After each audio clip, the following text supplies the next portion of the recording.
Hoje a gente vai falar de um dos acidentes radiológicos mais sérios da história. E o mais assustador é que ele não aconteceu numa usina nuclear, sabe? Foi bem no meio de uma cidade.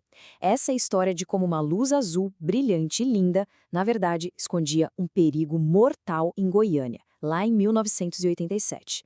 Tudo começou de um jeito bem estranho, bem confuso. Os hospitais em Goiânia, de repente, começaram a receber um monte de gente com os mesmos sintomas. Vômito sem parar, diarreia, um mal-estar terrível. No começo, os médicos ficaram sem saber o que fazer. Pensaram que podia ser uma intoxicação alimentar, talvez uma virose nova.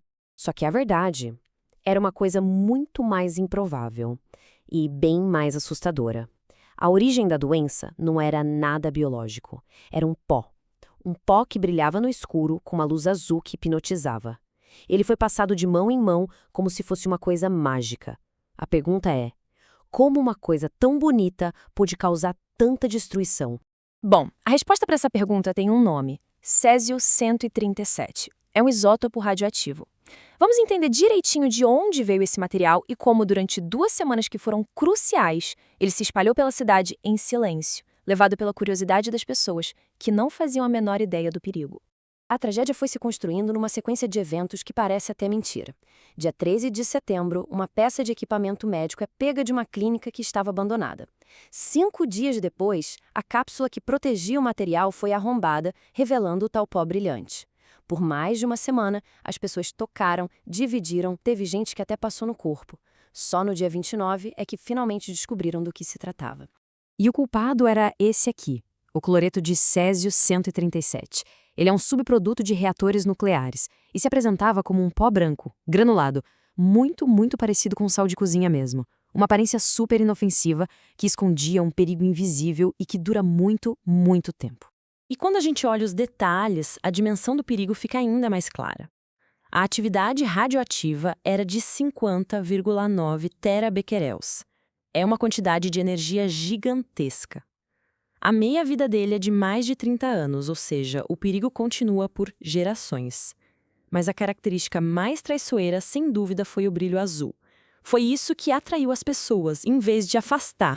Ok, mas uma vez que as pessoas tiveram contato com o pó, como exatamente ele atacou o corpo delas? A ciência por trás disso é fascinante e ao mesmo tempo terrível. O Césio-137 age como um invasor que o nosso corpo simplesmente não reconhece, atacando as nossas células de dentro para fora. O grande perigo está numa espécie de mimetismo químico. Basicamente, o nosso corpo confunde o íon de césio com o de potássio, que é um elemento essencial para a gente. É como se o césio tivesse uma identidade falsa. Então, quando ele é ingerido ou inalado, o corpo abre as portas para ele achando que é potássio e ele se espalha por todo lugar, se acumulando principalmente nos músculos.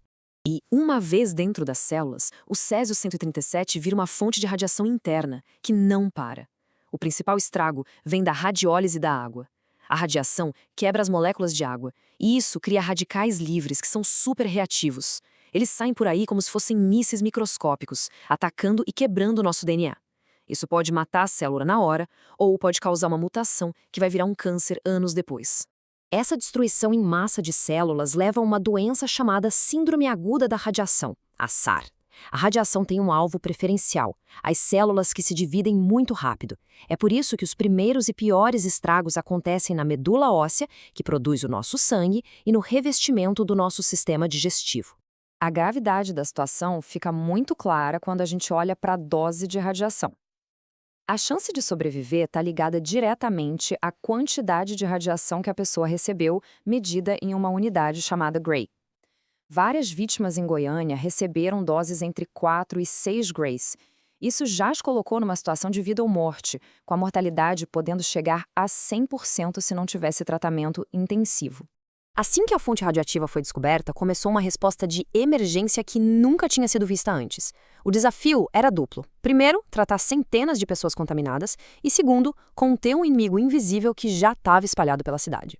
Para se ter uma ideia da dimensão, o Estádio Olímpico da cidade virou um centro de triagem gigante. Foi uma operação logística monumental. Mais de 112 mil pessoas foram examinadas para ver se estavam contaminadas. Desse total, 249 tinham contaminação significativa. E para as pessoas que tinham contaminação interna, a salvação veio de um lugar totalmente inesperado.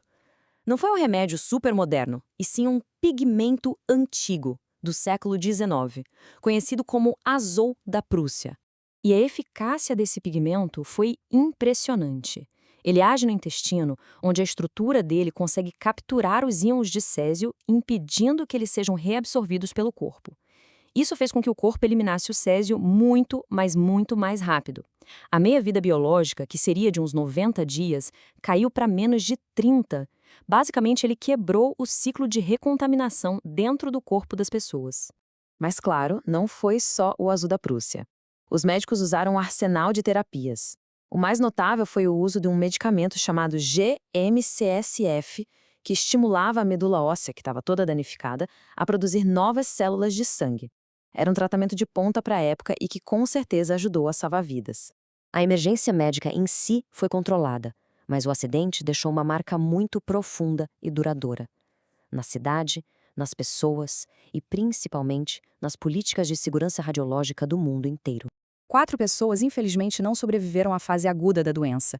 As mortes foram resultado de doses maciças de radiação tanto por dentro quanto por fora do corpo. Entre elas estava a Leide das Neves Ferreira, uma menina de 6 anos, que chegou a ingerir partículas do pó enquanto comia. Ela se tornou um dos maiores símbolos dessa tragédia.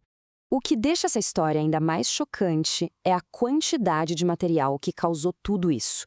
Toda a contaminação, as mortes, o pânico, tudo foi causado por apenas 93 gramas de cloreto de césio. E agora, olha o contraste. Esses 93 gramas geraram 3.500 metros cúbicos de lixo radioativo. Para garantir a segurança da cidade, casas inteiras tiveram que ser demolidas, toneladas de solo contaminado foram removidas. Um trabalho gigantesco. Então, o que fica de lição? Goiânia ensinou para o mundo verdades bem duras sobre a segurança de fontes radioativas, sobre a necessidade de os hospitais estarem preparados para desastres, sobre a importância de comunicar de forma clara para evitar pânico e o estigma, e sobre o impacto psicológico profundo que esses eventos têm nas pessoas. O legado de Goiânia nos deixa com uma pergunta fundamental. O acidente mostrou que a ameaça nuclear mais provável numa cidade talvez não seja uma bomba ou o colapso de um reator, mas sim uma pequena fonte órfã, um material radioativo perdido ou abandonado. A questão que fica no ar é: será que estamos fazendo o suficiente para garantir que uma história como essa nunca mais se repita?